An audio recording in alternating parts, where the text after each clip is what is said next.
It happened when I least expected it, on a gray Thursday in late March. I was worn down, running on fumes, and carrying the weight of too many days that felt exactly the same. Somewhere between a mind-numbing spreadsheet and my third cup of lukewarm coffee, I overheard two coworkers whispering by the break room fridge. "You've got to try Tranquil Path in Auburn. It's not fancy, but I swear, the best massage I've ever had. Changed my whole week." Auburn wasn't far. I barely looked up at the time, but the name stuck with me. Tranquil Path. That night, lying wide awake in my dark apartment, their words drifted back. I grabbed my phone, searched the name, and stared at the glowing reviews, each one echoing the same thought. "You'll leave feeling lighter." I bookmarked it and told myself I'd go. Days passed. I kept hovering over the Book Now button. It felt silly, almost indulgent, to think that a massage could fix anything.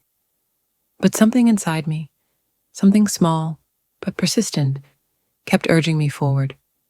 By Friday evening, after a long week of barely keeping it together, I finally clicked confirm. A Saturday morning appointment. 1 hour. A chance to feel something again. The next day, I pulled into a quiet little street nestled in downtown Auburn.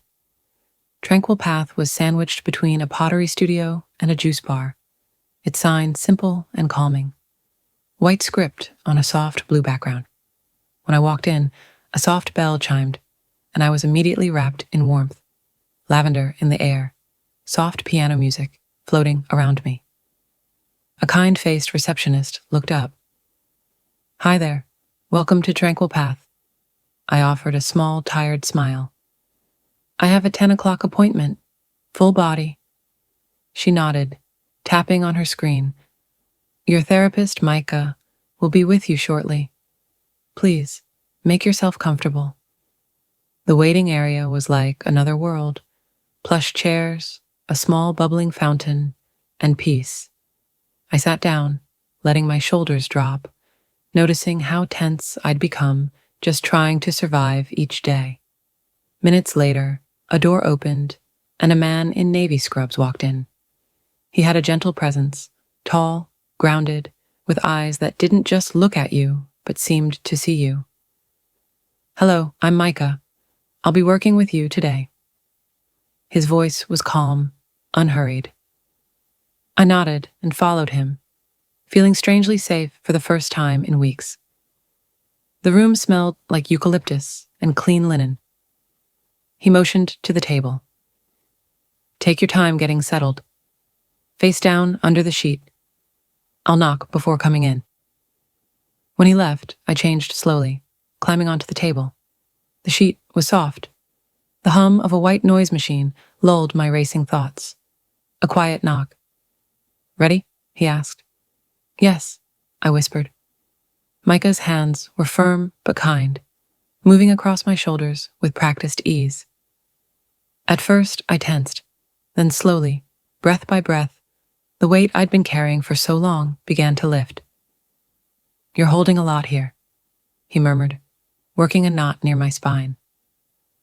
"Yeah," I exhaled. "It's been a rough few months." He didn't ask for details, just kept working, the silence between us gentle and healing.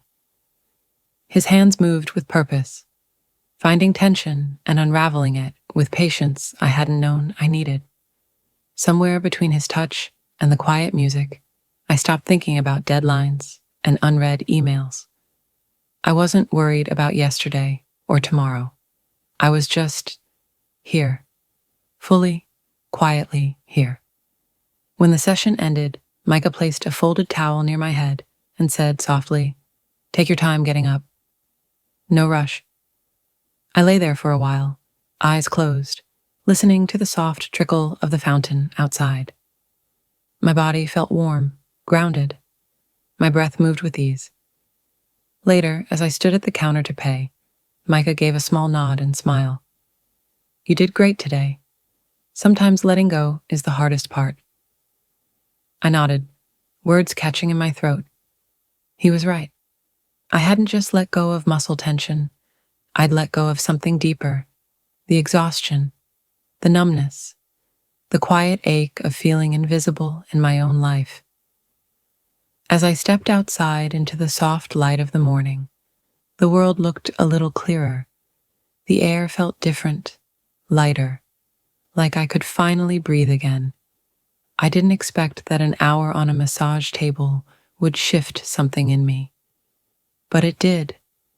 It reminded me that I was still here, that I still mattered, that healing doesn't always arrive with fanfare. It sometimes tiptoes in through soft hands, quiet music, and a room that asks nothing of you but to let go.